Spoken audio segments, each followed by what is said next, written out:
Ako po si Jason. Isa akong cashier sa 7-Eleven. Sa harap po ng branch na pinagtatrabahuhan ko ay may factory na matagal-tagal nang bukas. Hindi ko na po babanggitin yung pangalan ng factory.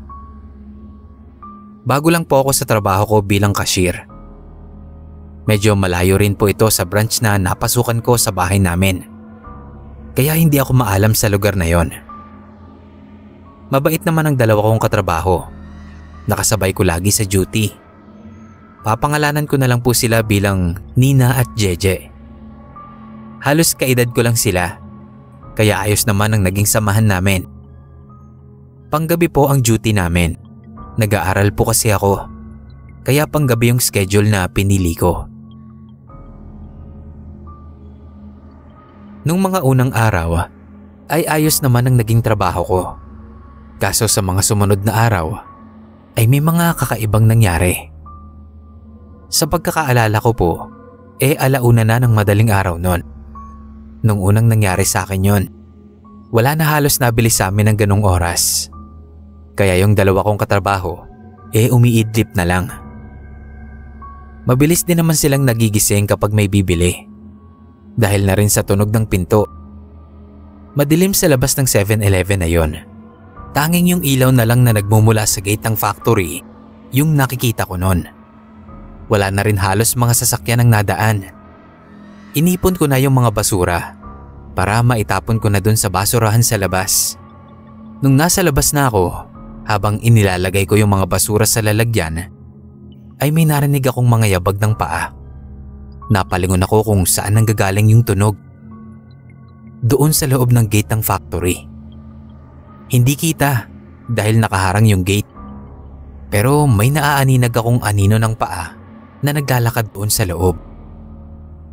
Habang nakatitig ako, ay dinig na dinig ko pa rin yung tunog ng mabagal na yabag ng paa. Biglang humangin ng malakas. Kaya nilipad yung ibang laman ng basura. Pagkapulot ko nun, ay napatingin ulit ako doon sa gate. Wala na yung tunog ng naglalakad. Pero may naaaninag akong parang tao. Nasa sulok, kaya madilim. Hindi ko makita kung sino, pero nakaharap ito sa akin.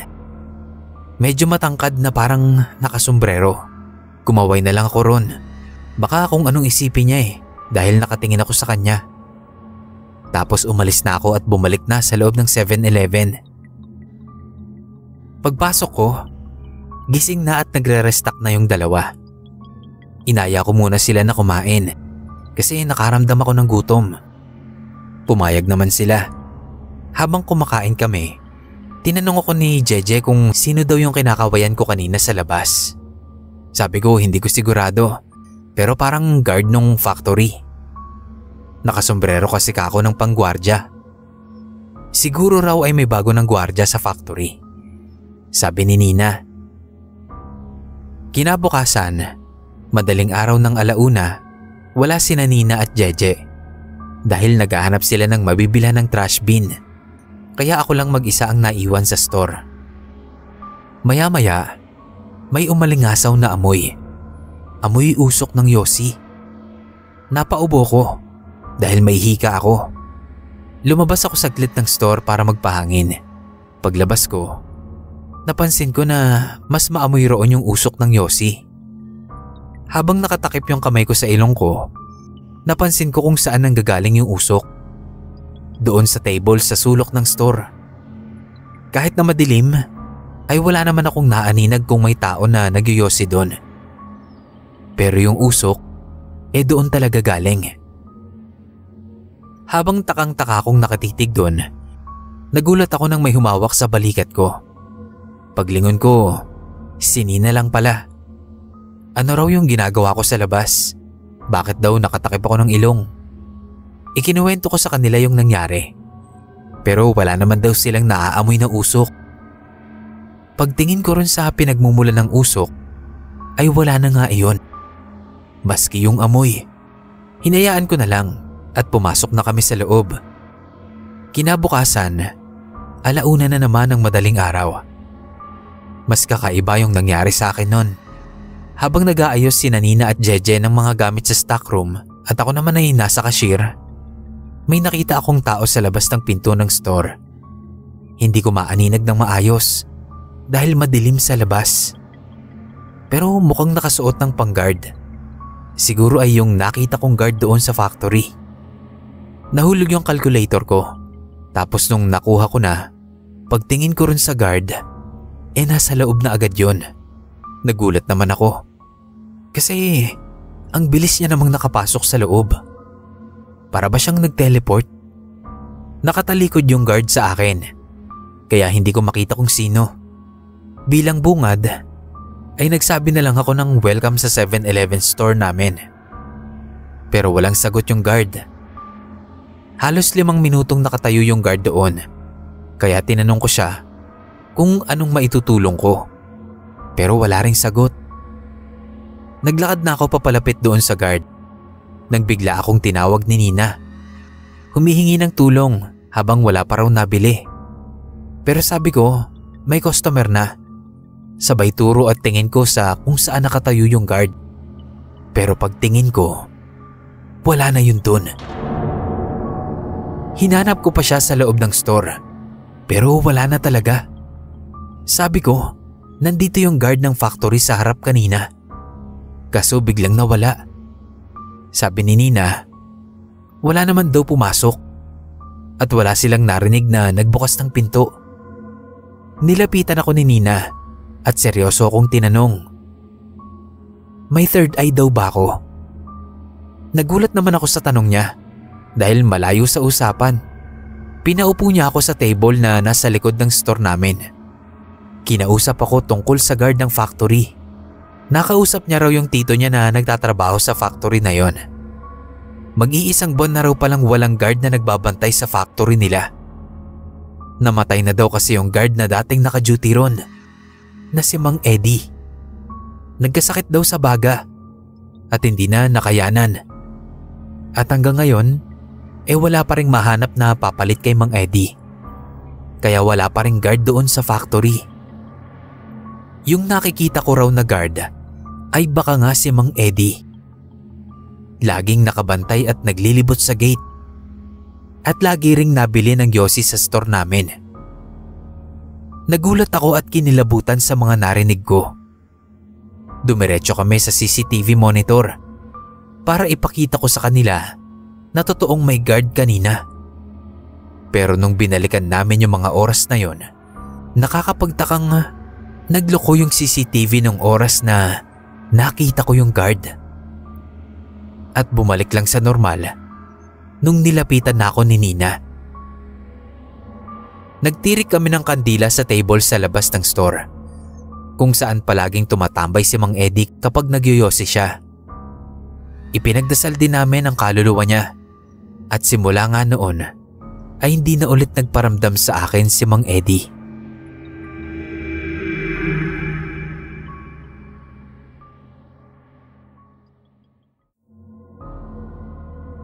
Pumapasok ako sa trabaho ng 6:00 ng gabi. Gabi-gabi na lang, ganoon ang routine ko bilang isang guard sa isang lumang manufacturing company. Tahimik ang gabi, kaya ng dati. Pero iba ang pakiramdam ko ngayon. Parang mas malamig kaysa karaniwan. Kahit hindi naman bukas ang aircon sa guardhouse. Habang inaayos ko ang logbook, dumating ang makakasama ko sa duty. Bago kong makakasama na guard, hindi ko pa siya nakita noon. Pero ang alam ko, yung bagong guard ay papasok ngayong araw. Jonas ang pangalan. Dumating nga si Jonas. Mukhang masungit. Wala siyang imik habang lumalapit sa akin. Nakasuot siya ng itim na cap na halos matakpan ang buong muka. Nakatungo lang siya habang naglalakad papunta sa upuan sa loob ng guardhouse. Pinakilala ko yung sarili ko. Pero wala siyang imik. Kaya hindi ko na itinuloy yung iba ko pang gustong sabihin. Parang hindi siya interesadong magpakilala. Tahimik lang siya habang nakaupo. Hindi ko mahaninag yung itsura niya. Hindi ko man lang makitang kumikibo yung labi niya. o kung nakangiti ba siya o hindi. Pero maayos naman siyang kumilos. Sumusunod siya agad kapag inuutusan ko siyang magronda sa paligid. Bawat utos ko, ginagawa niya ng tahimik pero mabilis. Siguro ay ayaw niya lang talagang makipag-usap. Ang iniisip ko na nga lang ay pipi siya. Habang magdamag kaming magkasama sa shift, nakaramdam ako ng kakaiba sa kanya. Hindi ko alam kung takot lang ba ako, pero may masama akong kutob sa kanya. Pinilit kong maging normal. Baka ganun lang talaga siya. Tahimik at suplado. Marami naman akong naging katrabaho na ganon. Kaya ayos lang. 2:00 na ng madaling araw. Habang nakaupo ako sa guardhouse at nagkakape, nakita ko siya sa monitor ng CCTV. Nasa likod siya ng warehouse. Nakatayo lang at hindi gumagalaw. Ilang minuto siyang ganon. Naisip kong baka nagpapahinga lang. Pero parang hindi normal ang kilos na parang estatwa. Ilang minuto pa ang lumipas ay ganun pa rin siya. Kaya naman pinuntahan ko na siya. Habang papalapit ako, ramdam ko ang bigat ng paligid. Tahimik at walang kahit anong ingay. Pati mga kuliglig na nag-iingay ay parang nawala. Pagdating ko sa likod, wala na siya ron. Takang-taka ako dahil kung wala na siya roon, dapat nakasalubong ko siya. Tumakbo na ako pabalik at sinilip ko yung monitor. Nandun na siya sa gate. Hindi ko alam paano siyang nakabalik agad. Ang layo ng pagitan ng gate at likod ng warehouse. Hindi niya ako kinausap at hindi rin siya tumingin sa akin. Kahit na nung tinanong ko siya kung saan siya dumaan. Naglakad lang siya at umupo ulit sa guardhouse. Hindi na ako nagsalita. Natulog na lang ako saglit habang siya nakabantay. Pero hindi naging mahimbing ang tulog ko. Paulit-ulit akong nagigising. Sa bawat pagdilat ko, nakikita ko siyang nakaupo, nakayuko at hindi gumagalaw. Para siyang bangkay na buhay. Pagpatak ng 6:00 ng umaga, sabay kaming umalis. Tinawag ko pa ulit siya para mag-log out naman. Pero hindi niya ako nilingon. At tuluyan na nga siyang umalis. Umalis siya nang hindi nagpapaalam. Ako rin, dumiretso na lang ako pauwi. Kinabukasan, bumalik ako sa trabaho. Pagpasok ko, may isang lalaki sa loob ng guardhouse. Bagong muka at nakangiti siya sa akin. Kinausap niya ako at kinumusta. At laking gulat ko nang magpakilala siya bilang Jonas. Humingi siya ng pasensya dahil hindi raw siya nakapunta kahapon para magsimula. Dahil bigla raw siyang inilipat ng schedule, kaya ngayon lang siya natuloy. Takang-taka ako. Mababakas sa mukha ko ang takot. Paputol-putol kong ikinuwento sa kanya na may nakasama ako kagabi na bagong guard. At buong akala ko ay siya yun. Umiling lang siya sa akin dahil hindi raw siya yun. Agad kong tinawagan yung supervisor namin. Gusto kong linawin kung sino yung isinama niya sa akin kahapon. Tinanong ko yung bisor namin kung sino bang naka-duty na bago kahapon. Pero ang sagot niya ay wala pa raw. Tanging ako lang daw ang on-duty kahapon. Dahil si Jonas nga ay ngayon lang opisyal na nagsimula. Nanlamig ang buo kong katawan. Sinabi ko sa sarili ko na imposibleng ako lang dahil sigurado kong may kasama ako buong gabi. Siya yung nagronda at siya yung nakabantay habang natutulog ako. Kinumpirma ko pa sa office yon na wala ngang ibang naka-assign kahapon kundi ako lang. Parang lumulubog ang sikmura ko habang hawak ang cellphone ko nun. Tumingin ako kay Jonas. Nakangiti pa rin siya. Pero halatang may kutob na rin at takot. Pumunta ako sa guardhouse at binuksan ang CCTV. Binalikan ko ang mga footage kagabi. Nandoon naman ako sa monitor. Pero laking gulat ko dahil tanging ako lang talaga ang nakikita roon. Nagro-ronda buong gabi. Walang ibang tao sa footage.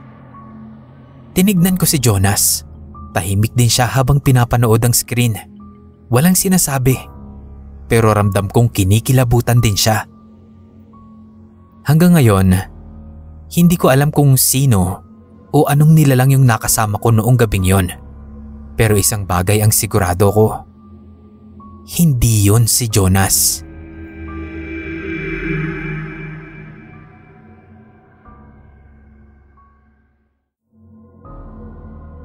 Ako po si Junjun, isang security guard sa isang lumang gusali sa Maynila.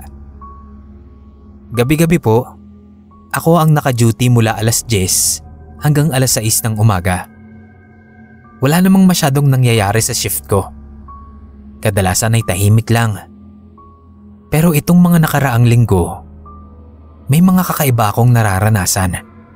Nagsimula yon nung mapansin kong may naririnig akong tunog ng sapatos. Yung typical na tunog ng rubber shoes na naglalakad sa sahig. Parang may naglalakad sa koridor. Pero ang nakapagtataka, palaging alas 2 ng madaling araw nangyayari yon. Eksaktong alas 2. At ako lang naman ang tao sa buong gusali.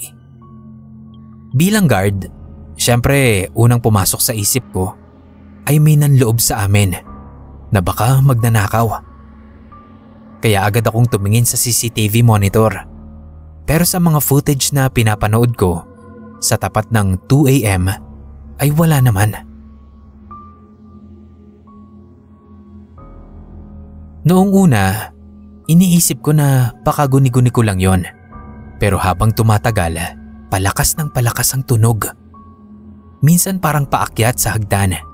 Minsan palapit sa guard post ko at kung saan-saan. Kabisado ko na po ang bawat sulok ng gusali, kung saan pati ang tunog ng bawat hakbang ay naririnig ko.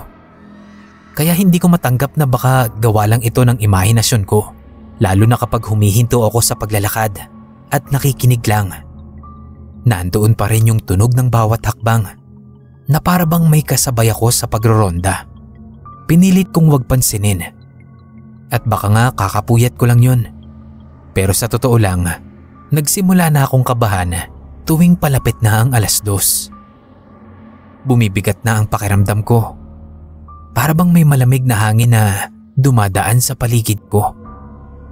Isang gabi, napuno na ako. Saktong alas 2 ng madaling araw, narinig ko na naman yung mga yapak. Pero sa halip na matakot, napuno na ako ng inis. Sinundan ko ang tunog kahit nakakaramdam na ako ng takot. Dahan-dahan akong naglakad sa koridor. Hawak ang flashlight ko at batuta. Paikot-ikot ang tunog. Minsan sa second floor, minsan sa hagdan. Pumasok ako sa isang koridor na bihira kong puntahan. Doon ko ulit narinig yung mga hakbang. Nang ilawan ko ang dulo ng hallway, may anino kong nasilayan.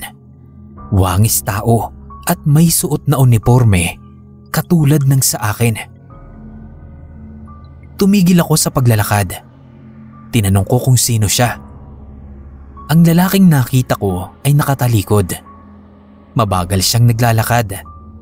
Para bang nag-i-inspeksyon din. Pero nakakapagtaka lang na hindi siya tumutugon sa mga tanong ko.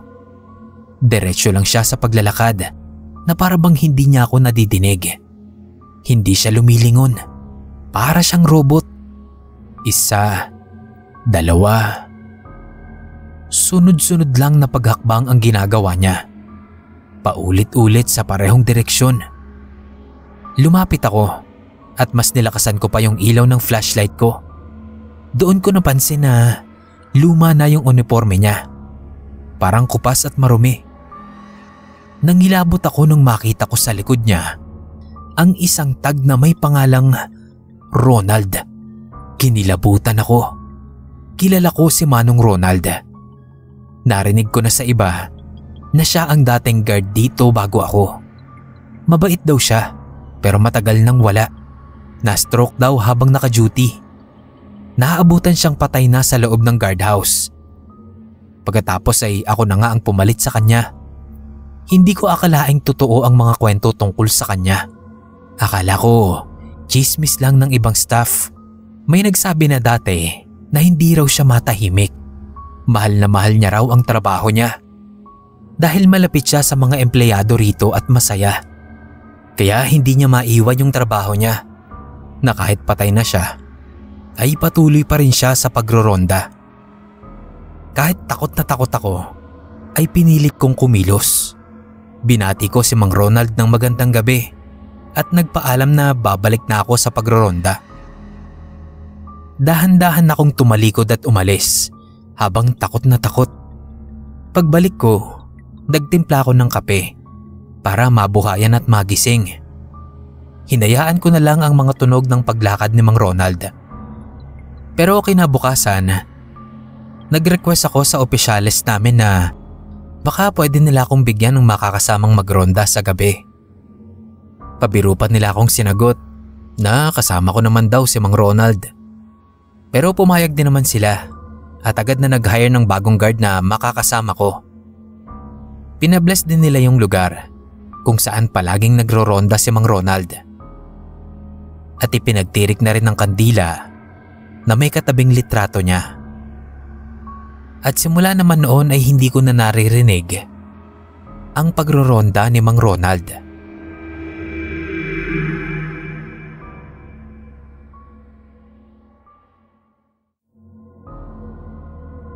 Ako po si John Lloyd. Ako ang taga-monitor ng CCTV dito sa isang lumang building sa Maynila. Hindi ganun kaganda ang trabaho ko. Pero tahimik naman, hindi stressful, at maayos naman ang sweldo. Tuwing gabi ako naka-duty. Wala masyadong tao. At ang mga guard lang ang kasama ko. May isang guard doon na matagal ko nang kilala. Pangalanan ko na lang na Jay yung kaibigan kong yon. Mabait siya at tahimik lang palagi. Lagi ko siyang nakikitang umiikot sa building tuwing gabi. Sa CCTV, kita ko siya sa mga hallway, sa fire exit, minsan sa basement. Kada nakikita nga siya sa CCTV, ngumingiti siya at kumakaway dahil alam niyang nakikita ko siya. Gawain niya na yon. Pero dumating ang isang linggo na parang may mali. May kakaibang nangyari. Napansin ko na kahit tapos na yung shift ni Jay, andun pa rin siya. Sabi sa schedule hanggang 10 PM lang siya. Pero 1 AM na, nakikita ko pa rin siya sa mga monitor. Paikot-ikot pa rin. Parang may hinahanap. Akala ko nun, may pinalitan siya sa shift na yon. O baka nag-overtime. Pero nung tanungin ko yung ibang guard, sabi naman nila nakauwi na raw si Jay nung mga oras na yon. Hindi ko agad sinabi sa kanila na nakita ko siya sa CCTV. Ayokong magmukhang weirdo at baka tawanan nila ako't mapagtripan. Kinabukasan, bumalik ulit ako sa trabaho. Medyo kinakabahan na ako nun. Pinanood ko agad ang monitor. At nandun na naman si Jay. Parehas na uniform, bag at paglakad. Tahimik lang siyang naglalakad sa koridor. Hindi ko alam kung anong ginagawa niya ron.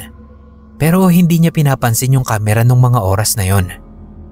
Samantalang lagi niya yung ginagawa. Kagaya nga ng dati nang umingiti siya sa kamera kapag nakikita niya.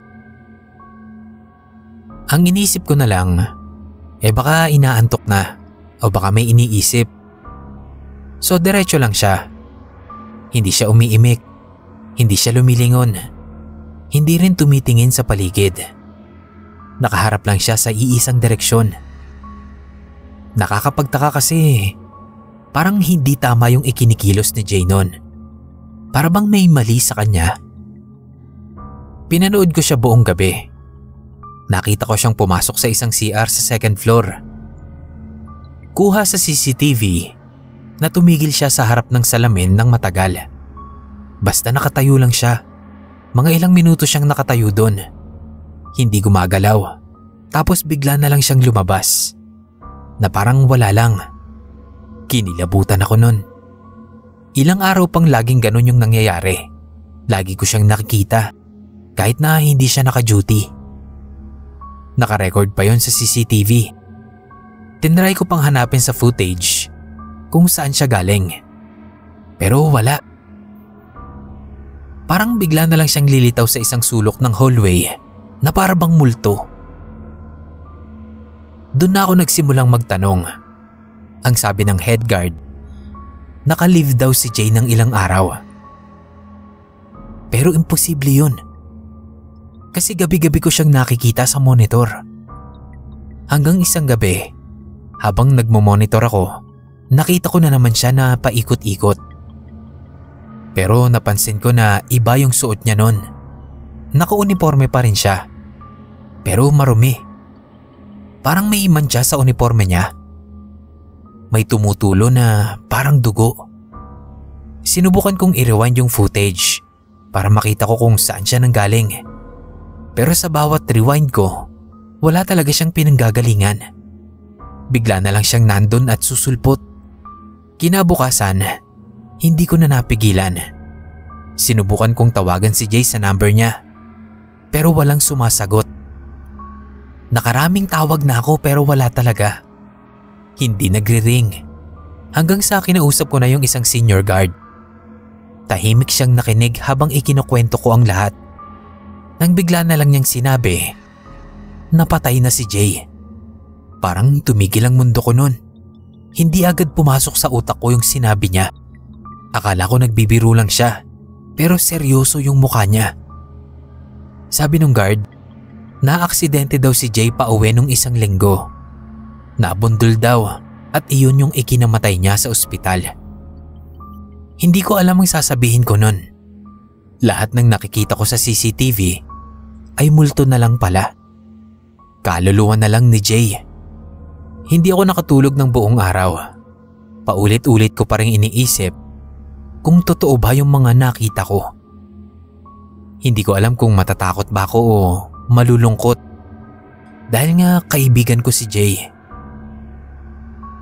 Pero simula nun, hindi na ako bumalik sa trabaho. Nagpaalam na rin ako sa mga boss ko.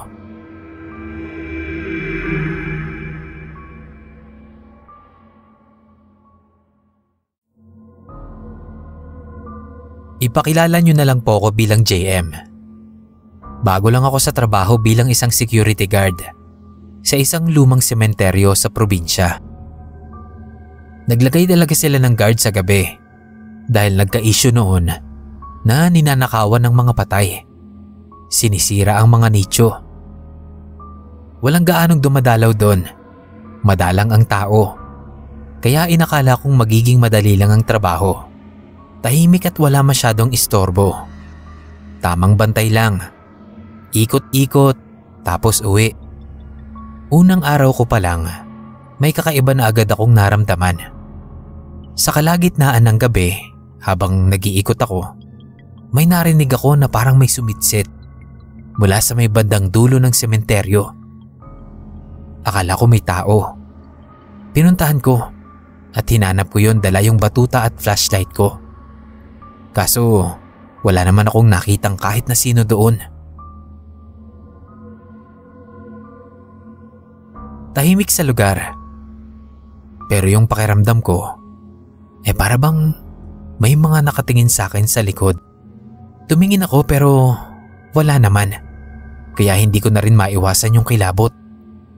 Pangalawang gabi, habang naglalakad ako sa may damuhan, malapit doon sa mga nicho na yari sa bato, may naaninag akong anino. Mabilis at parang batang tumakbo. Hindi ko masyadong nakita yung itsura, pero mabilis yung dumaan sa gilid ko. Nang itinutok ko yung flashlight, ay wala naman akong nakita. Pinuntahan ko agad kung saan ko yun nakitang tumakbo. Pero wala akong nakitang kahit bakas man lang. Walang damo na nakatumba na mukhang naapakan. Wala na rin yung tunog ng pagtakbo. Bigla na lang akong kinilabutan. Bumilis ang tibok ng puso ko. Pero pinilit kong kumalma. Sabi ko sa sarili ko, baka hayop lang yun. O baka pagod lang ako. Sa mga sumunod na gabi, hindi na nawala yung mga ganoong pakiramdam. Yung mabigat na pakiramdam na laging parang may mga matang nakatingin sa akin. Laging may yabag na nadidinig ako sa likod ko kahit na ako lang naman mag-isa. Isang beses nga habang nakaupo ako sa silong ng kubo kung saan ako nagpapatila ng ulan, bigla akong may narinig na tawa ng bata. Mabilis, maikli, pero malinaw yung narinig ko. Parang galing sa likod ng punong malapit sa gilid ko. Hindi ako gumalaw. Nakiramdam lang ako. Pero wala. Tanging tunog lang ng ulan at hangin ang meron. Pero sigurado talaga ako sa narinig kong tawa ng bata. Sa gitna ng sementeryo, mga 2:00 ng madaling araw, sa ika-5 gabi, habang naglalakad ako sa gawing likuran ng sementeryo, sa parte kung saan may mga lumang nicho at mga puntod na halos wasak na, may napansin akong gumagalaw. Habang maliwanag at buo ang buwan, may nakita akong isang babae. Mahaba ang buhok niya, puting-puti ang suot, pero halatang marumi. Parang hindi naliligo, parang may basang lupa sa katawan. Yung puti niyang damit, basang-basa at parang may bahid ng putik at dugo. Mabagal ang lakad niya, nakatalikod siya sa akin, kaya inakala kong normal na tao lang. Baka naligaw o baka nawawala. Agad kong nilapitan yung babae at pilit ko siyang tinatawag. Halos sumigaw na nga ako dahil baka hindi niya ako naririnig. Pinilit kong mahabol siya palapit. Pero bago pa ako makalapit, bigla siyang tumakbo ng mabilis na parang normal yung kilos. Parang dumudulas lang siya sa lupa. Tumakbo siya papunta sa madamong bahagi ng sementeryo. Tapos bigla na lang naglaho sa madilim na parte ng sementeryo at nawala. Literal na nawala. Para siyang hindi tao. Kinilabutan ako ng gusto nun. Nanigas ako sa kinatatayuan ko. Naramdaman ko rin na nanginginig yung buo kong katawan. Pinipilit kong huwag matakot. Pero parang gusto ko nang iwan yung flashlight at sumigaw. Pero hindi ako makagalaw. Kinabukasan, nagtanong-tanong ako sa ilang mga empleyado doon. Hindi ko sinabi yung nangyari. Pero binanggit ko na may nakita akong babae na naligaw sa sementeryo. May isa, tumango lang. Sabi niya, matagal nang may mga kwento sa sementeryong yon. Marami raw hindi matahimik. Lalo na yung babaeng palaging nagpapapansin sa ibang gwardya. Nakaputing damit, mahabang buhok, at ang mukha raw nito ay halos hindi na makilala. Parang naaagnas na. Mabuti nga raw at hindi ko nakita yung mukha. Dahil sa mga nakaraang gwardya daw ay nakita nila. At ilang gabi raw binangungot ang mga ito. Doon na ako nagsimulang magdalawang isip kung tatapusin ko ba yung 1 linggo. Pero naisip ko, baka kaya ko pa. Baka takot at ilusyon lang ng utak ko ang dahilan. Lalo pa at gabi nga, tapos mag-isa lang ako. Sa ika-6 na gabi, habang nag-iikot ako, nakaramdam ako ng malamig na hangin. Iba sa karaniwan dahil ang lamig ng hangin na yon ay hindi lamig na gawa ng gabi. Malamig siya na parang tumatagos sa buto. Parang may humahawak sa batok ko. Tumingin ako sa paligid. Walang tao. Pero nakita ko ulit yung anino sa may damuhan. Ngayon, hindi na ito tumatakbo. Nakatayo na lang. Para itong bata dahil maliit ang katawan. Hindi ko makita yung muka dahil natatakpan ng anino ng puno. Nang igalaw ko yung flashlight, nawala ito. Sa huling gabi, nagdesisyon ako na tapusin yon. 3:00 ng madaling araw, habang umiikot ako sa may lumang krus na gawa sa kahoy, bigla akong may naamoy na isang bagay na nabubulok. Mabaho, parang nabubulok na karne. Napakapit ako sa ilong ko. Luminga-linga ako doon at doon ko siya nakita ulit. Yung babae. Nakaupo sa ibabaw ng nicho at nakayuko. Ang buhok niya ay nakalugay at basang-basa. Yung damit niya noon, halos punit-punit na. Yung balat niya, parang natutuklap. May bahid ng putik sa mukha niya. At kahit malabo, nakita ko na parang sira ang balat niya na may mga sugat na kulay itim na. Napaatras ako sa takot. Sabay takbo pabalik at sa isang iglap, paglingon ko habang tumatakbo, wala na roon yung babae. Nang makarating ako sa kubo, isinara ko agad yung pinto nun. Nanatili akong gising hanggang umaga. Hindi ko binuksan ang pinto at hindi ko pinatay yung ilaw. Ang katawan ko nun nanlalamig. Ang kamay ko nanginginig at ang isip ko ay halos wala na sa ayos dahil sa takot. Kinabukasan nun, hindi na ako bumalik. Tinawagan ko na lang yung amo ko. Sinabi kong hindi ko na kaya. Hindi ko na hihintayin ang sweldo. At hanggang ngayon, hindi ko na rin hinanap yung mga natirang gamit ko doon. Hanggang ngayon, hindi ko makalimutan ang mga nangyari sa loob ng 7 gabi ko doon. Ang mga aninong gumagalaw, batang tumatawa, mga yabag na walang pinanggagalingan, at higit sa lahat ay yung babaeng sumusulpot na lang bigla. Kaya hindi ko na muling babalikan pa yung sementeryo na yon.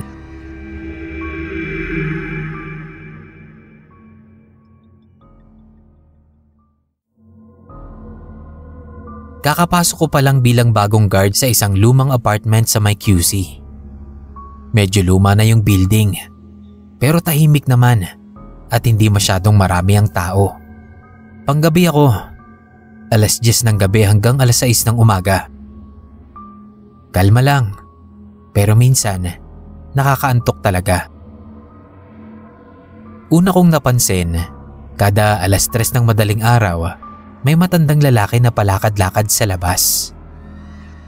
Suot niya palagi ay puting polo at maitim na pantalon.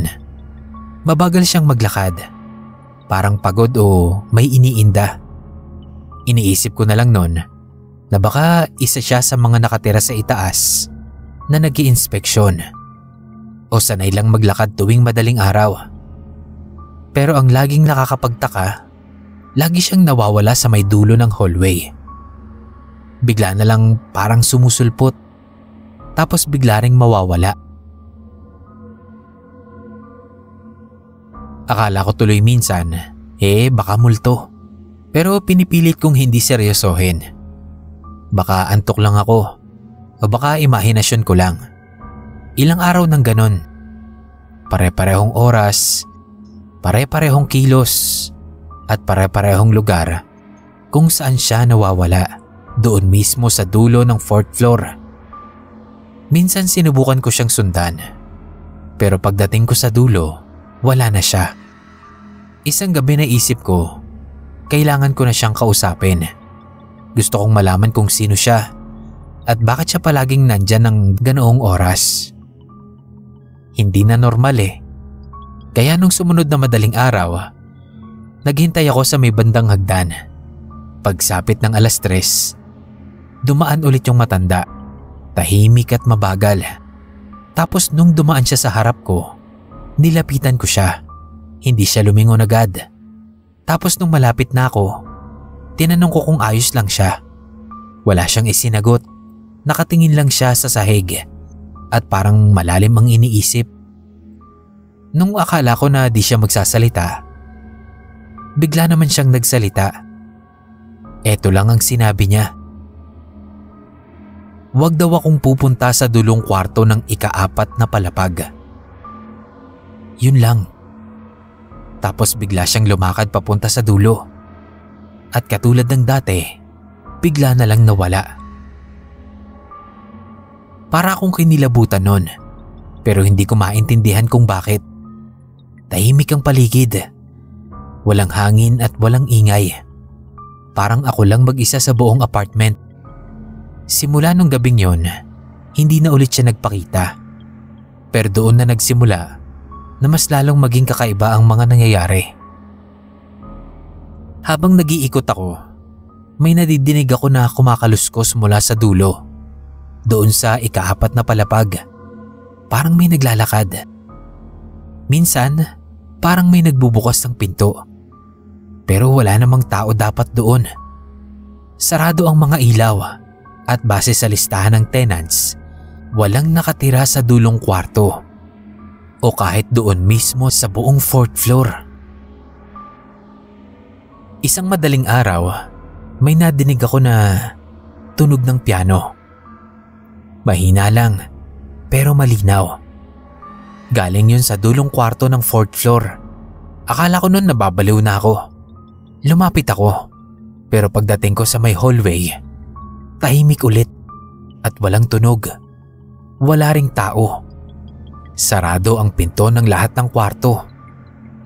Kinabukasan nun, habang pauwi na ako, may napansin akong ilang tao na pumasok sa dulong kwarto. May mga bitbit silang kahon, upuan at ilang gamit. Parang nagliligpit sila. Nilapitan ko sila, pero hindi nila ako pinansin. Tahimik lang sila at parang nagmamadali. Maya-maya, dumating yung amo ko, si Sir Ramon. Tinawag niya ako at sinabihang huwag ko raw abalahin yung mga tao kasi pamilya raw yun ng dating nangungupahan sa kwarto na yon. Napakunot yung noo ko. Sabi ni Sir Ramon, yung matandang lalaki daw na dating nakatira doon ay pumanaw na. Mag-iisang buwan na raw mula nang mamatay ito. Wala raw kamag-anak na agad na nakauwi. Kaya noon lang kinuha yung mga gamit. Dugtong pa ni Boss Ramon, medyo masungit daw yung matanda. Pero mahusay daw magpiano. Tuwing gabi raw noon, tumutugtog siya sa lumang piano niya sa loob ng kwarto. Bigla akong napaupo nun. Hindi ko alam kung anong iisipin. Kung totoo ba yung nakita ko o guni-guni lang. Pero sa kwento pa lang ni Boss Ramon, para akong nilamig. Kasi sigurado ko, yung matandang lalaki na nakita ko at nakausap ko, ay siya rin yung matandang lalaki na sinasabi nilang patay na. Nung makaalis na yung pamilya, inutusan ako ng boss ko na pumasok sa kwarto para tignan kung may mga naiwan pang gamit. Nagdadalawang isip ako noon. Medyo natatakot kasi ako, pero sumunod na rin ako. Habang binubuksan ko yung pinto, para akong kinakabahan. Mabigat ang hangin na nararamdaman ko mula sa loob. Madilim sa kwarto, pero may liwanag galing sa mga bintana. Halos wala na itong laman, kundi isang upuang kahoy, isang lamesa at isang malaking picture frame na nakasabit sa dingding. Nilapitan ko yung frame, larawan ng isang matandang lalaki. Napaatras ako kasi yun yung nakita ko. Yun yung nakausap ko. Siya yung nagsabing wag kong pupuntahan ng kwartong yun. Nagtataka nga ako noon kung bakit hindi dinala ng mga kamag-anak yung photo frame niya. Hindi ako makapagsalita at napatitig ako. Nanginginig din ang kamay ko noon. Umalis ako agad at bumaba. Kinuwento ko lahat kay Boss Ramon. Akala ko pagtatawanan niya ako, pero seryoso lang siya. Tiningnan niya ako sa mata, tapos sinabing papabendisyonan daw niya yung buong apartment. Kinabukasan ay dumating nga ang pari. Pinadasalan yung buong apartment. Ipinatapon yung naiwang frame, pinalitan din yung lock at ipinasara pansamantala. Wala na raw munang titira doon.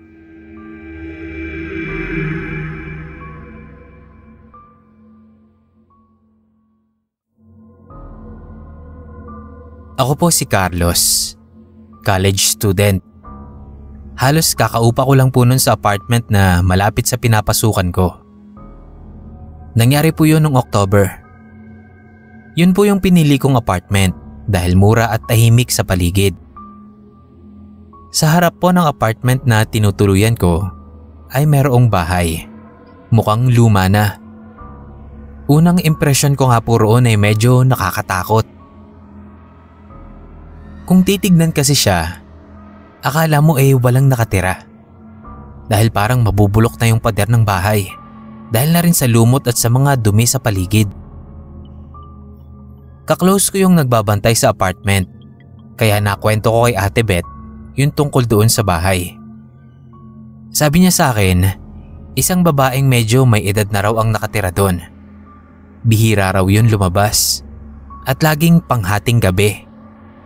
Kahit sa tinagal-tagal ng araw niya doon sa pagbabantay sa apartment na yon, hindi pa rin daw niya alam yung pangalan ng nakatira doon. Kasi hindi raw nakikipag-usap kahit kanino. Minsan daw ay tinangka niyang kausapin, pero iniwasan lang siya. Usap-usapan daw sa kanila na parang nabaliw daw yung babae na yon simula nung mamatay yung asawa niya. At ang sabi, gusto daw nitong buhayin ulit yung lalaki. Dati naman daw, nakakasama pa ng ibang kapitbahay yung babae. Nagbabasa rin daw ito ng tarot cards. Kaso nga nag-iba raw ang ugali nito dahil sa pagkawala ng mahal nito sa buhay. Kung ano-ano na raw ang lumalabas sa bibig nito na parang nagsasabi ng mga lengguwahe ng itim na mahika. Halong takot at awa yung naramdaman ko sa sinabi ni Ate Beth. Unang beses kong nakita yung babae na pinag-uusapan namin ni Ate Beth ay noong hating gabi na akong nakauwi galing sa groupings namin. Pagod at matamlay ako nun dahil antok na ako ng mga oras na yon. Pero parang nawala lahat yon nung may nakita akong babae na naunahan akong maglakad. Napahinto ako dahil nakita ko yung dala ng babae. Isang plastic na punong-puno ng kulay itim na kandila.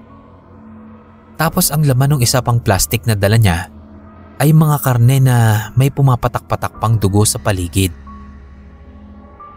Hindi ko nakita yung itsura ng babae. Pero nakita ko na pumasok siya sa loob ng bahay. May suot pa siyang itim na belo sa ulo niya. Kaya kahit nakita ko siyang nakatagilid, ay hindi ko pa rin nasilayan yung mukha niya. Natakot nga ako nun kasi bago niya buksan yung pinto niya ay huminto siya sa paggalaw ng ilang segundo na parang nakikiramdam sa paligid. Siguro ay alam niya na nakatingin ako sa kanya nun. Napabilis tuloy ako ng pasok sa apartment. Hindi ako nakatulog nung gabing yon. Kahit yung katawan ko pagod na at gustong-gusto nang magpahinga. Nagawa ko na ang lahat para lang makatulog. Takip ng unan sa muka, talokbong, maski takip sa tenga. Kaso hindi pa rin talaga ako nakatulog.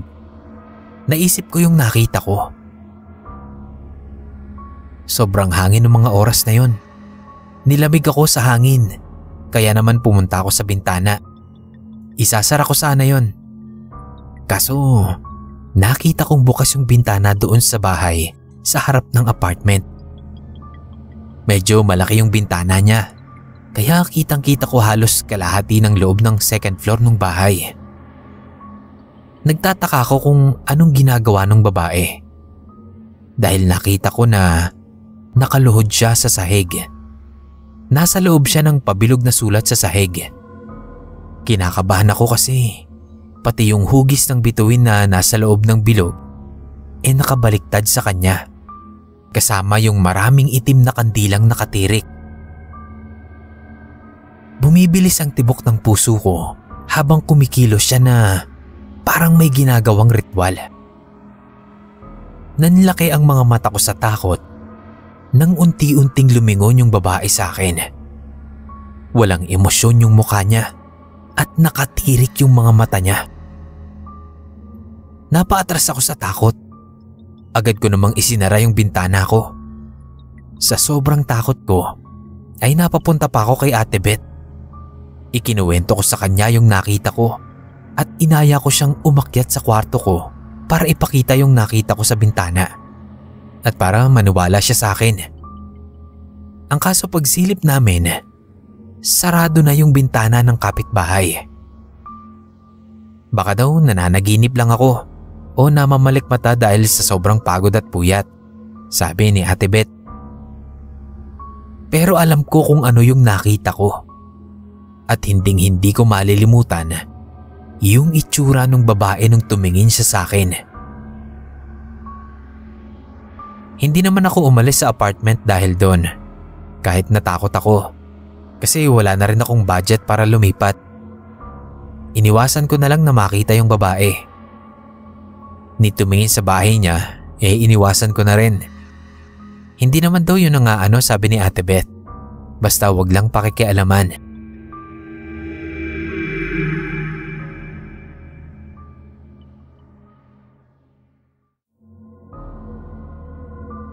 Alam nyo, hindi ko po talaga akalaing mangyayari yun sa akin.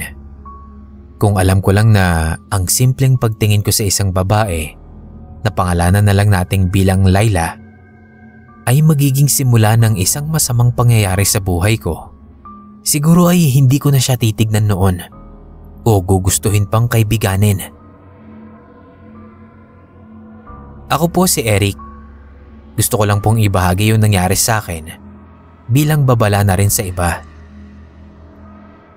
Bagong kaklase ko po si Laila sa ilang subject. College student po kami. Hindi siya yung tipong babae na madaldal o malakas ang loob makipag-usap. Mailap po siya. Siguro kasi bago lang siya. Pero halos ilang linggo na rin naman. Tahimik lang siya. Laging nakatingin sa labas ng bintana. Parang may iniisip na malalim. Halos lahat sa klase namin ay may kanya-kanya ng grupo ng kaibigan. Ako naman, halos lahat kaibigan ko. Naawa tuloy ako kay Laila nun kapag tinitignan ko siya na mag-isa lang at walang kausap. Sinubukan ko po siyang lapitan at kausapin. Hindi ko nga akalain na malalim pala yung boses ni Laila.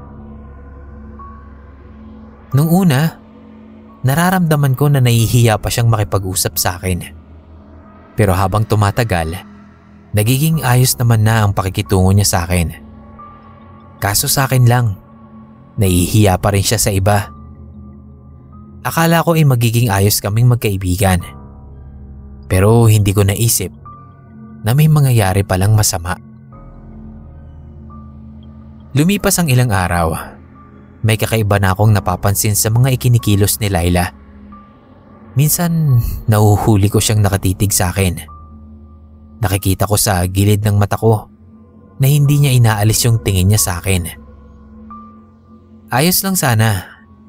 Kaso napapansin ko na tumatalim yung titig niya sa iba naming kaklase na lumalapit sa akin. Maski si Ryan, yung kaibigan ko, napapansin niya na rin si Laila sa mga kinikilos niya. Habang nabili ako ng pagkain sa kantin, lumapit sa akin yung kaklase namin na si Hana. Parang may luha pa nga yung mga mata niya. Nagulat ako sa sinabi niya. Nung nasa CR daw siya, paglabas niya ng pinto, ay nakita niyang nakatayo si Laila roon. At parang hinihintay siya. Masama raw ang titig ni Laila sa kanya. Ang ikinagulat ko ay nung sabihan daw siya ni Laila na layuan ako o ipapakulam siya nito. Nung uwian, naglakas loob akong kausapin si Laila. Kinompronta ko siya tungkol sa ginawa niya kay Hana at sa iba pang napapansin ko sa kinikilos niya. Nagsorry naman si Laila at nangakong hindi na uulitin. Bago siya umalis, inabutan pa niya ako ng tinapay. Tanggapin ko raw yon bilang paghingi ng paumanhin. Pagkalipas ng ilang araw, hindi ko na namalayan yung mga kinikilos ko. Hindi ko alam kung bakit isang araw parang may nagbago. Parang kakaiba yung pakiramdam ko. Ayon sa kwento sa akin ni Ryan, sobra raw akong makadikit kay Laila na para daw bang nobya ko siya. Halos sa kanya lang daw nakabuhos yung atensyon ko. Nasasaway na nga raw ako ng teacher namin dahil hindi na raw ako nakikinig sa itinuturo. Naging usap-usapan daw sa iba pang kaklase namin yung mga ikinikilos ko. Bawat oras, parang siya lang yung umiikot sa isip ko. Mga bagay na hindi ko alam na ginagawa ko na pala. Para bang may isang malakas na puwersa na nagdidikta sa akin sa nararamdaman at kung ano ang gagawin ko. 3 araw ang lumipas na parang wala akong ibang ginawa kundi mag-isip tungkol kay Laila. Parang siya lang yung umiikot sa mundo ko. Sumasakit na nga yung ulo ko eh. Hindi ko namamalayan na nagiging iba na pala ako. Pati mga kaibigan ko. Kahit si Ryan, takang-taka na. Minsan tinatanong ako ni Ryan kung may problema ba ako. Pero hindi ko kayang sabihin sa kanya kung ano yung nararamdaman ko. Kasi sa loob ko, alam kong may nangyayari. Pero hindi ko matanggap. Bawat araw, palalim ng palalim yung pakiramdam ko. Parang ang hirap nang mawala sa isip ko si Laila. Nagsimula nang maghinala si Ryan at mag-imbestiga. Sobrang naninibago siya sa ikinikilos ko. At nakikita raw niya na merong mali. Dahil pati siya na kaibigan ko ay iniiwasan ko na. Nandyan siya palagi kahit lagi ko siyang itinataboy. Kaya tinatanong ako kung anong nangyayari. Pero hindi ko siya sinasagot at ako pa nga ang galit kapag nagtatanong siya. Hanggang isang araw, naaalala ko na sinundan ako ni Ryan. Nakita niyang naiwan kami ni Laila sa classroom. Doon niya nakita na may nilagay si Laila sa loob ng pagkain. Isang maliit na dahon na nagmula raw sa loob ng boteng kakaiba ang itsura. Sabay ibinigay sa akin. Akmang kakainin ko na raw sana yon. Pero biglang nagsalita si Ryan. Lumapit siya sa akin at itinaboy niya yung pagkain na ibinigay ni Laila. Sinabi niya na ginagayuma raw ako ni Laila para magustuhan ko siya. Doon ako parang nagsimulang magkaroon ng malay kahit paano. Isinama ako ni Ryan sa isang albularyo. Doon namin napatunayan na totoo nga ang sinasabi ni Ryan. Pinainom ako ng albularyo. Pangontra daw yon sa gayuma na nakain ko. Nalaman agad ng albularyo na nagayuma ko gamit ang pagkain.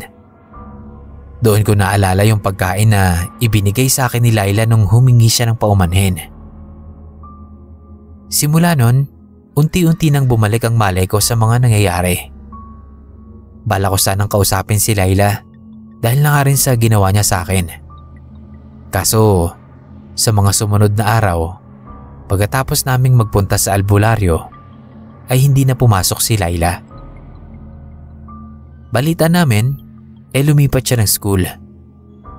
Kahit paano, nakaramdam ako ng lungkot. Kung hindi lang sana naging ganoon ang ugali niya at hindi niya ako idinaan sa gayuma, may posibilidad din naman na magustuhan ko siya ng totoo. Dahil maganda naman siya. Kaya nga ako nakipagkaibigan sa kanya kahit weird siya eh. Kaso ipinakita niya yung tunay niyang kulay.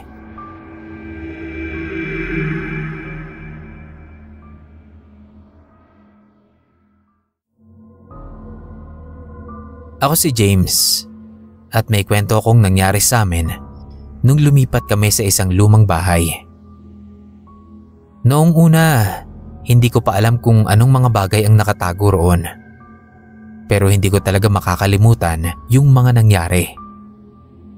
At ngayon, gusto ko lang po sanang ikwento sa iba para malaman nila na may mga bagay na hindi dapat ipagpilitan.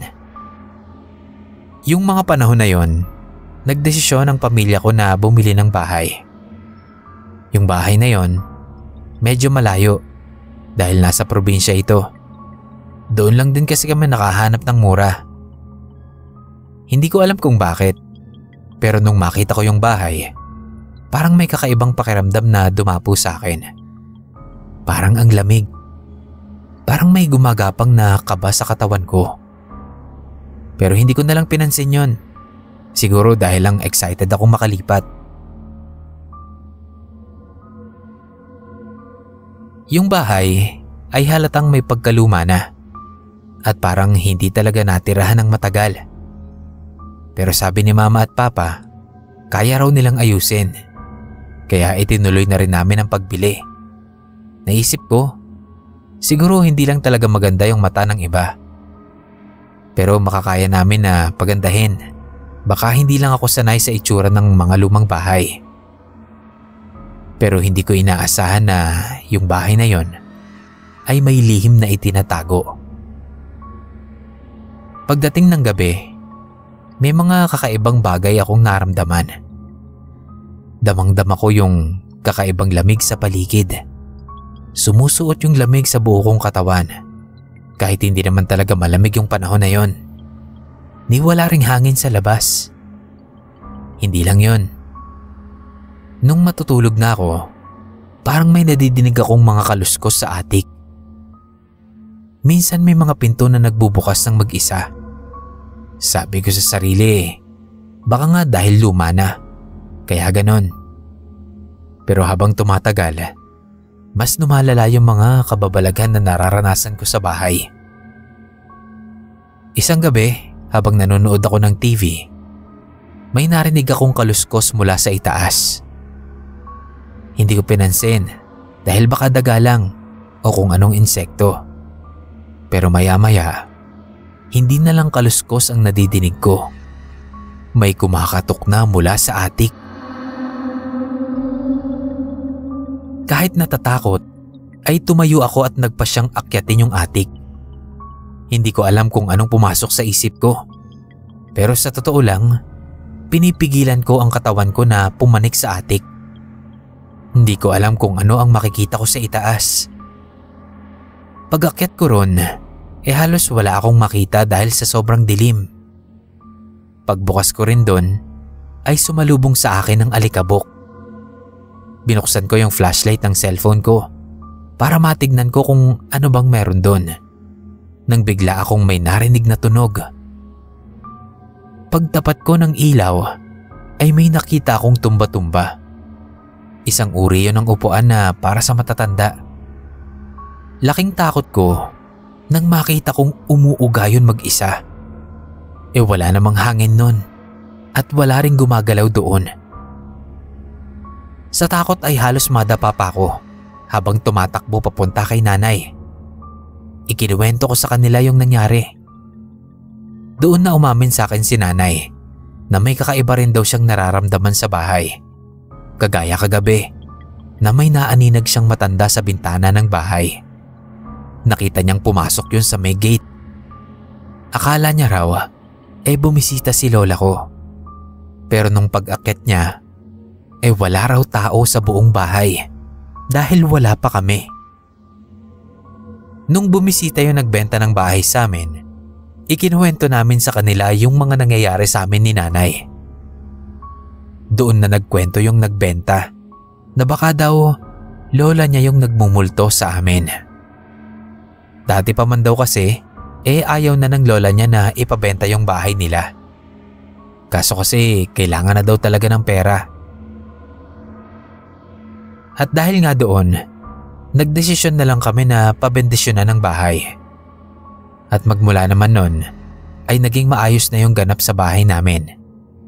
Sinabi rin nila nanay sa kaluluwa ng matanda, kahit na hindi naman nila ito nakikita, na aalagaan namin yung bahay na yon.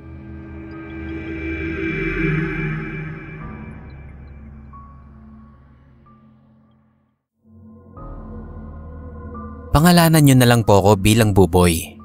Share ko lang po yung nangyari sa akin noong bata pa ako. Mahirap lang po kami noon, kaya kahit bata pa ay natuto na akong dumiskarte.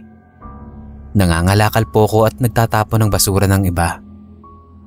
Kahit ganoon lang ay kumikita naman po ko.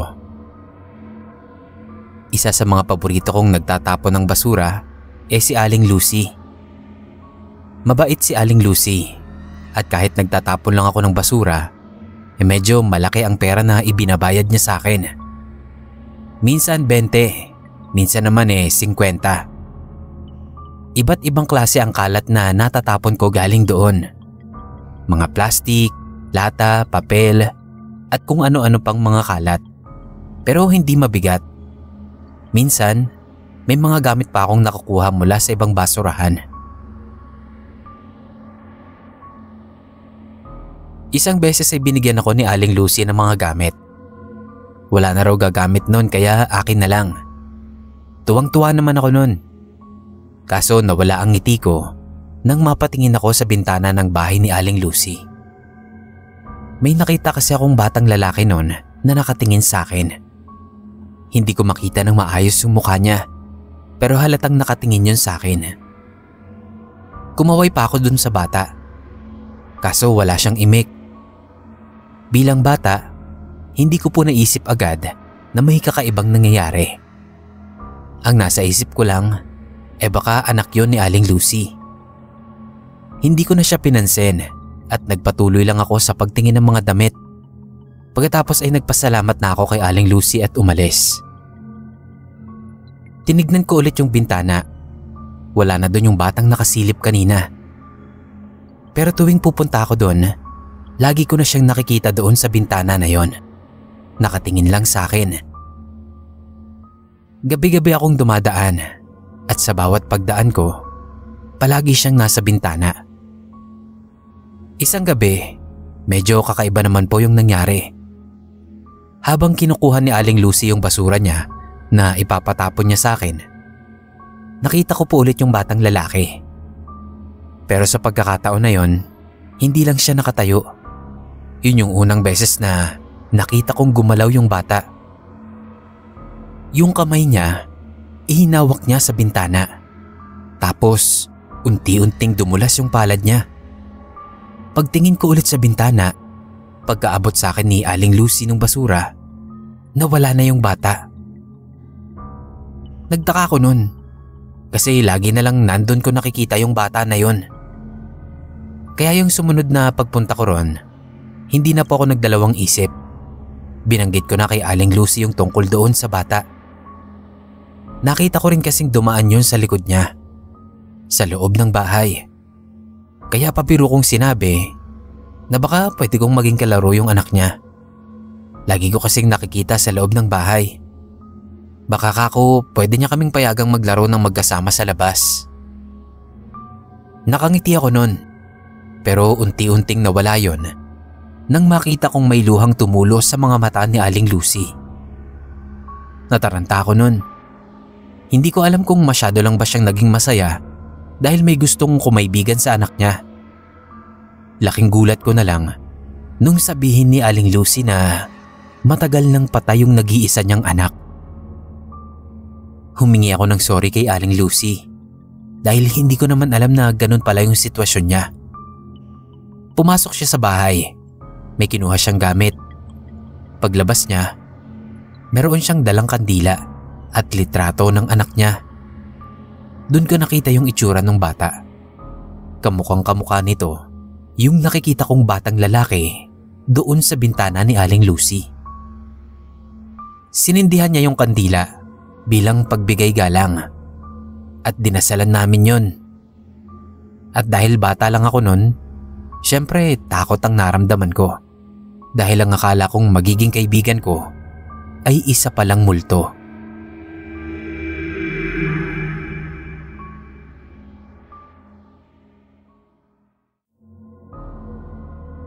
Ako po si Rico, isang probinsyano. Bahagi ko lang po yung dating lihim ng pamilya namin. Medyo nakakatakot at nakakamangha rin. Sa bahay po namin ay may isang kwarto sa taas na hindi ipinapagalaw ng lolo ko. Maski si tatay, hindi rin pinapagalaw sa akin yon. Silang dalawa lang kasi ni lolo ang nakakaalam kung anong meron doon sa loob ng kwarto na yon. Maski sila mama ayaw nilang sabihan. Dahil sa sobrang pagtataka ko, kung ano-ano ng paraan ang ginawa ko para lang mabuksan yung pinto ng kwarto na yon. Halos lahat na gamit ko na para lang mabuksan yung padlock ng pinto.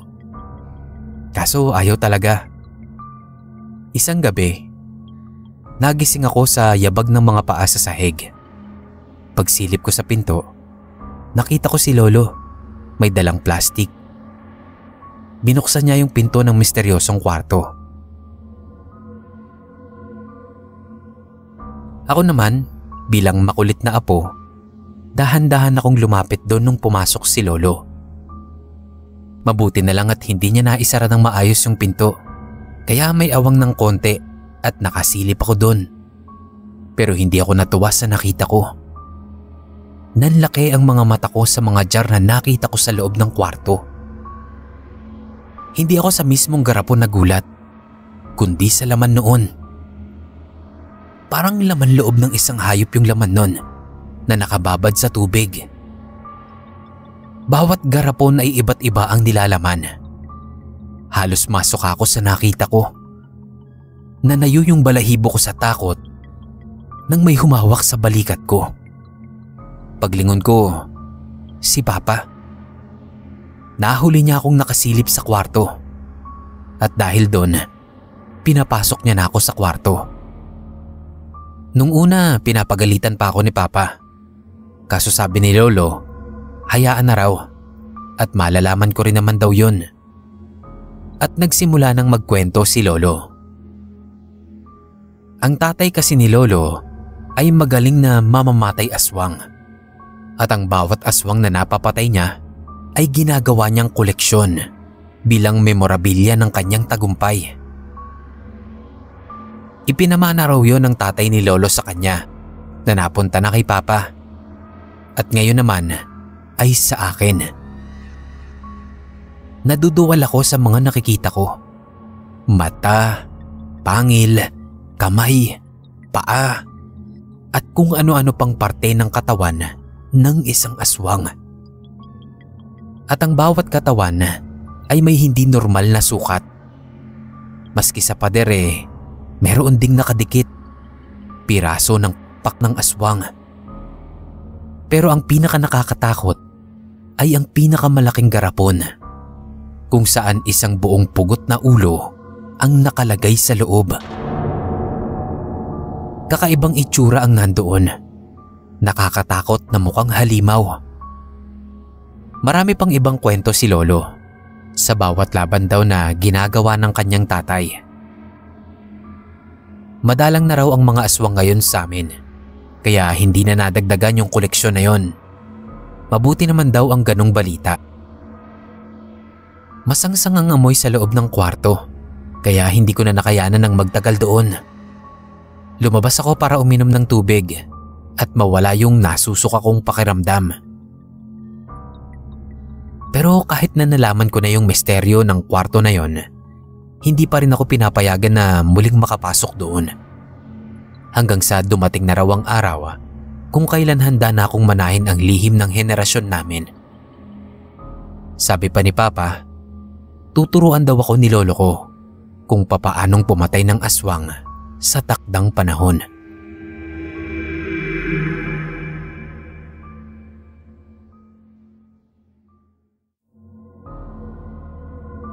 Hindi ko po alam kung kakayanin ng third eye ko itong nangyari sa akin. Pero tanging ako lang ang nakakakita nun at lihim ko po yun. Nasa trabaho ko nung araw na yon. Napansin ko po yung kaibigan ko na parang balisa, parang wala sa sarili.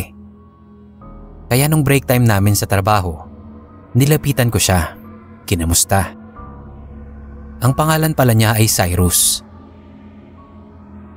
Nung tinanong ko siya, ayos lang naman daw po siya. Kahit na ganun yung sagot niya, nahahalata ako na may hindi ayos sa kaibigan ko. Kinagabihan sa trabaho, kaming dalawa lang sa office ang natira. Naiwan kami para mag-overtime. Nakita kong lumabas si Cyrus.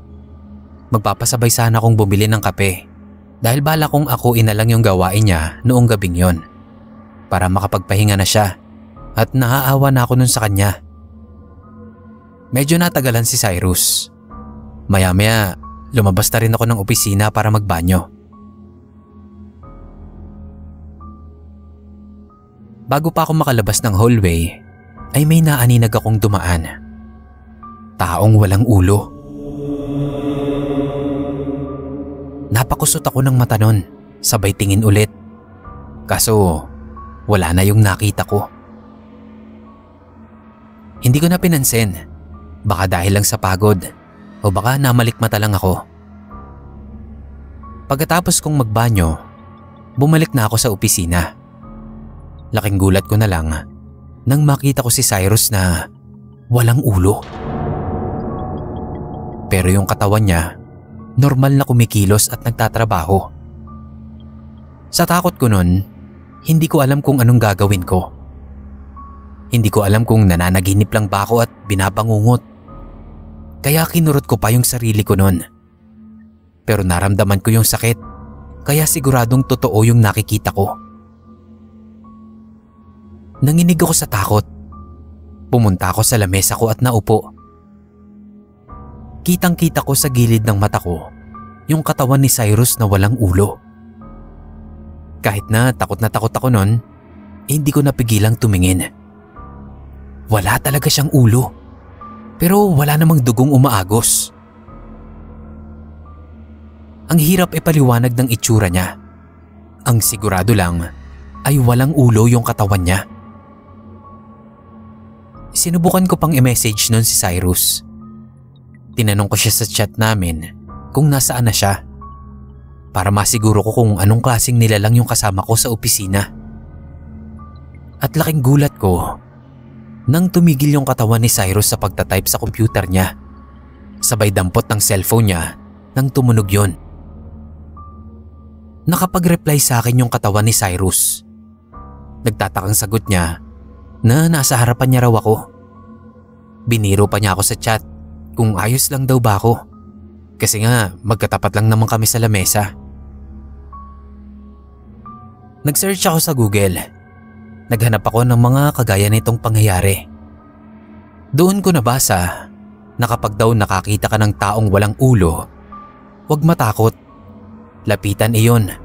Sampalin daw ang ulo na hindi nakikita at babalik daw ito. Yun daw ay isang masamang senyales na maaaring malapit nang mamatay yung tao na nakitaan mo na walang ulo. Kahit takot na takot ako nun, hindi na ako nagdalawang isip na lapitan si Cyrus. Pagkalapit ko sa kanya, ay napapikit na lang ako. Sabay sampal ng mahina sa may bandang nawawalang ulo nito. Pagdilat ko, nakita ko na yung buong katawan ni Cyrus, kasama na yung ulo niya. Galit at nagtatakang tumingin siya sa akin habang hawak yung pisngi niya. Sa gulat ko napaatras pa ako. Agad ko namang ikinuwento sa kanya yung nangyari at yun ngang nakita ko. Hindi naman siya nagalit dahil naniniwala siya sa mga ganong pangitain. Nagpasalamat pa siya sa akin at nilakasan ko raw yung loob ko na gawin ang nararapat. Maayos naman kaming nakauwi ni Cyrus noon. Pag-uwi ko sa bahay, nag-chat sa akin si Cyrus. Muntik na raw siyang masagasaan ng isang van. Sabi ko na lang, magdoble ingat siya sa mga susunod at magdadasal din palagi. Sa tingin ko noon, ay naisalba ko nga ang buhay niya dahil sa ginawa kong pagsampal.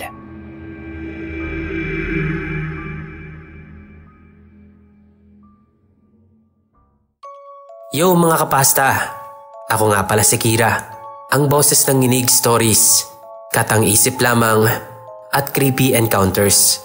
Kung nagustuhan niyo po ang kwentuhan natin ngayon, invite ko lang po sana kayo na pasyalan din ang channel ko. Nasa comment section po ang link ng channel ko. Sana po mapasyalan nyo. Maraming salamat kay Senpai Neb at maraming salamat din sa inyo mga kapasta. Karinigan po ulit tayo.